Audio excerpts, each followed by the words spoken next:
तो दोस्तों कैसे हो आप सभी। उम्मीद करता हूँ सभी अच्छे होंगे दोस्तों। तो आज की वीडियो बेहद खास होने वाली है। आज हम बात करेंगे उन फार्मर्स यानी उन किसानों के लिए जिन्होंने केसीसी लोन लेके रखा है और काफ़ी समय से है जो उन्होंने पे नहीं किया है यानी भरा नहीं है। उनके सारे डाउट आज की इस वीडियो में हम कवर करने वाले हैं। और एक हमारे सब्सक्राइबर का कमेंट आता है कि भाई हम यदि केसीसी लोन ना भरें तो हमारे साथ है जो क्या कर सकता है बैंक, क्या लीगल एक्शन होगा, क्या कानूनी कार्रवाई होगी। सारे डाउट है जो आज की इस वीडियो में हम कवर करने वाले हैं। तो दोस्तों यदि आप हमारी वीडियो में पहली बार आए हैं तो वीडियो को लाइक कर दें, चैनल को सब्सक्राइब कर दें और बेल आइकॉन को भी दबा दें ताकि आपको आने वाली वीडियो की जानकारी मिल सके। तो दोस्तों हम पहले आपको बता दें कि जो केसीसी लोन होते हैं वो दो कैटेगरी के फार्मर्स यानी दो तरह के किसानों को मिलते हैं। एक होता है छोटा फार्मर जिनके पास कम जमीन हो और एक होता है बड़ा फार्मर यानी बड़ा किसान जिनके पास अधिक जमीन हो। और दोनों को गवर्नमेंट है जो अलग अलग स्कीम के तहत है जो लोन देती है। और इस पे यदि हम इंटरेस्ट रेट यानी ब्याज की बात करें तो दोनों को ही करीबन 7% यानी जो अमाउंट है जो राशि है उसका 7% सालाना ब्याज के हिसाब से है जो गवर्नमेंट यानी जो सरकार के जो योजना के अधीन है उसके तहत है जो ब्याज पर लोन दिया जाता है। और ऐसा कोई भी फार्मर यानी किसान नहीं है जिनको है जो बैंक लोन देने से है जो मनाही करे। यानी भारत ही नहीं बल्कि संपूर्ण प्रदेश में कहीं भी कहीं का भी फार्मर है तो उसको है जो बैंक लोन देने के लिए केसीसी के लिए है जो मनाही नहीं कर सकता। तो आज हमारा टॉपिक रहेगा कि यदि हमने केसीसी लोन नहीं भरा तो क्या होगा, इसके बारे में हम है जो चर्चा करने वाले हैं। हमारे एक सब्सक्राइबर का भी कमेंट आया कि भाई हम केसीसी लोन नहीं भरे तो हमारे साथ क्या हो सकता है।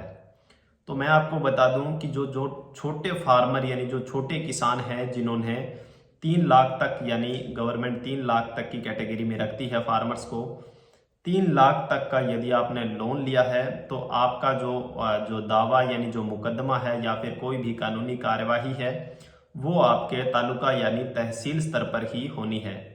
उसकी जितनी भी कार्रवाई यानी फॉर्मेलिटीज़ है जो बैंक आपसे रिकवरी के लिए जो दावा है वो आपके जो नज़दीकी एसडीएम कोर्ट है वहाँ पर है जो इसका दावा है जो चलता है। और बात करते हैं हम बड़े किसान की, जो बड़े फार्मर्स हैं जिन्होंने करीबन 10 लाख से अधिक राशि का ऋण लेके रखा है।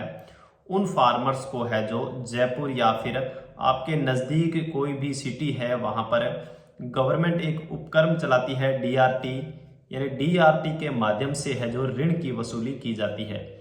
जो किसान है उनसे डीआरटी के माध्यम से है जो डायरेक्टली, इसमें कोर्ट का मैटर नहीं रहता है बट यह डीआरटी है जो कोर्ट के अनुसार ही कार्य करती है। यानी एक ऋण वसूली अधिकरण होता है, वहां पर बड़े किसानों से है जो पैसा वसूलने यानी जो लोन चुकाने की प्रक्रिया का है जो प्रोसीजर है जो चलता है। तो यदि आपका ऋण राशि 10 लाख से अधिक है तो आपका डीआरटी के माध्यम से है जो ऋण वसूलने की प्रक्रिया की जाती है। और यदि आप छोटे किसान हो, छोटे फार्मर हो, तो आपका जो एसडीएम कोर्ट होता है नज़दीकी, जो मजिस्ट्रेट की पावर रखता है और सिविल नेचर के ऑफेंस भी वो देखता है और जो भूमि रेवेन्यू संबंधी जो मामले होते हैं वो भी देखता है। यानी जो किसानों के जितने भी ऋण वसूली संबंधित मुकदमे दावे हैं वो है जो आपके नज़दीकी एसडीएम कार्यालय में है जो चलते हैं।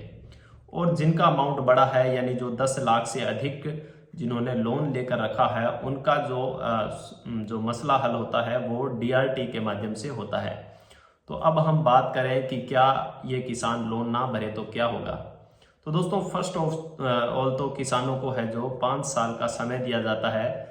यानी आपने एक बार लोन ले लिया तो 5 साल तक है जो यदि आप इंटरेस्ट पे ना भी करो तो भी आपको है जो बैंक कुछ नहीं कहता है, क्योंकि एक फिक्स अमाउंट होती है, लोन की लिमिट होती है, वहां तक है जो आपके खाते से ऑटो डेबिट उसी खाते में लिमिट बढ़ाकर है जो आपको ईयरली बढ़ाया जाता है। और 5 साल तक है जो आपसे इंटरेस्ट की मांग भी नहीं की जाती है। यदि आप इंटरेस्ट यानी ब्याज पे भी कर देते हो फिर भी आपको है जो उसमें सहायता तो मिलती ही है। और उसके बाद गवर्नमेंट सब्सिडी भी देती है, उसमें काफ़ी पैसा भी देती है किसानों को कि किसानों को है जो सहायता मिल सके। और उसके बाद यदि हम अब मेन टॉपिक पे बात करें कि किसानों की क्या ज़मीन नीलाम हो सकती है या नहीं हो सकती, तो दोस्तों मैं आपको बता दूं कि जो भूमि होती है फार्मर्स की, यानी जो ज़मीन होती है वो जो स्टेट की अधीन होती है यानी राज्य के अधीन होती है, और जो किसानों को है जो इसमें काश्त करने यानी खेती करने के लिए और उपज करके अपना जीवन उपार्जन, और जो स्टेट और जो भारत या फिर जो देश है उनके जो जनता निवास करती है उनके पेट भरने के लिए है जो वो भूमि किसानों को दी गई है। किंतु यदि देखा जाए तो जो जितनी भी संपूर्ण भूमियां हैं वो गवर्नमेंट के अधीन है, और यदि डीआरटी या फिर कोई भी ऋण अधिकरण वसूली जो अधिकरण या फिर कोर्ट है वो किसानों को ऋण वसूलने के लिए है जो कई बार ऐसा होता है कि ऑनलाइन है जो किसानों की ज़मीन सेल आउट कर देती है, ऑनलाइन नीलामी निकाल देती है किसानों की, और किसान है जो काफ़ी परेशान हो जाते हैं कि भाई हमारी ज़मीन तो ऑनलाइन बेच दी बैंक ने, हमें तो बुलाया नहीं, और इस प्रकार से है जो वो प्रक्रिया चलती है। किंतु आपको बता दूं कि भारत में जितने भी स्टेट हैं, अलग अलग जितने भी राज्य हैं, वहाँ की गवर्नमेंट है जो वहाँ के किसानों का है जो पूरे तरीके से है जो ख्याल रखती है। यानी एक हद तक देखा जाए तो किसानों की भूमि नीलाम नहीं होने देती है गवर्नमेंट। अलग अलग समय पर अलग अलग नियम कायदे बनाती रहती है, और जहाँ पर कहीं भी ऐसे काफ़ी ज़्यादा केस आते हैं यानी किसानों की ज़मीन नीलामी के, तो वहाँ पर गवर्नमेंट कोई ऐसा एक नियम बना देती है कि भाई ठीक है, किसान की ज़मीन नीलाम न करके किसान से थोड़ा सा अमाउंट लेकर यानी थोड़ा सा पैसा लेकर है जो किसान की भूमि रिलीज कर दी जाए, फ्री कर दी जाए, और किसान है जो निरंतर अपना है जो जीवन यापन करता रहे है, और इस प्रकार से है जो किसान अपने परिवार का और देश का है जो पालन पोषण करता रहे। बट आपको बता दूं कि कई बार ऐसा होता है केसीसी से डिफरेंट, यानी जो किसान क्रेडिट कार्ड होता है उससे अलग तरीके में कई बार अलग अलग लोन्स में आपको जोड़ दिया जाता है, किसानों को पता तक नहीं होता है। उसमें है जो अलग अलग भिन्न भिन्न कैटेगरी के, जैसे डेयरी हो गया या फिर कोई भी टर्म लोन, किसी भी प्रकार का व्हीकल लोन उसमें ऐड करके उसके बाद बैंक आपके साथ कई बार धोखाधड़ी जालसाजी भी कर जाते हैं। बट फार्मर्स इतने इंटेलिजेंट्स नहीं होते हैं, उसके कारण उनको है जो दूसरे लोन्स में काफ़ी दिक्कतें आती है।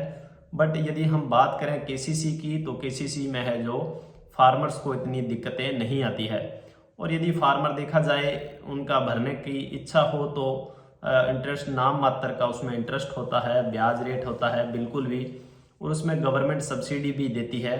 बट आपको मैं बता दूं कि हमारा पहला तो मुद्दा यही है कि किसानों को दिक्कत आती है क्या, किसानों की ज़मीन नीलाम हो सकती है। बट आज तक देखा जाए तो हाल ही में तो ऐसा कोई भी एक आधा भी केस को गिना चुना ही होगा जिसमें कि किसानों की प्रॉपर्टी ज़मीन नीलाम हुई होगी। तो दोस्तों कैसी लगी आज की इस वीडियो में, आपको क्या कुछ सीखने को मिला, क्या कुछ आपके ये वीडियो केवल उन फार्मर्स के लिए हैं जिनके ऋण अवधि पार हैं और काफ़ी समय से है जो वो तनाव में चल रहे हैं। तो दोस्तों आज की वीडियो में बस इतना ही। नेक्स्ट आपको कौन से टॉपिक पे वीडियो चाहिए, सारी जानकारी मैं आपके लिए लाता रहूँगा। आज की वीडियो में बस इतना ही। थैंक यू दोस्तों, धन्यवाद।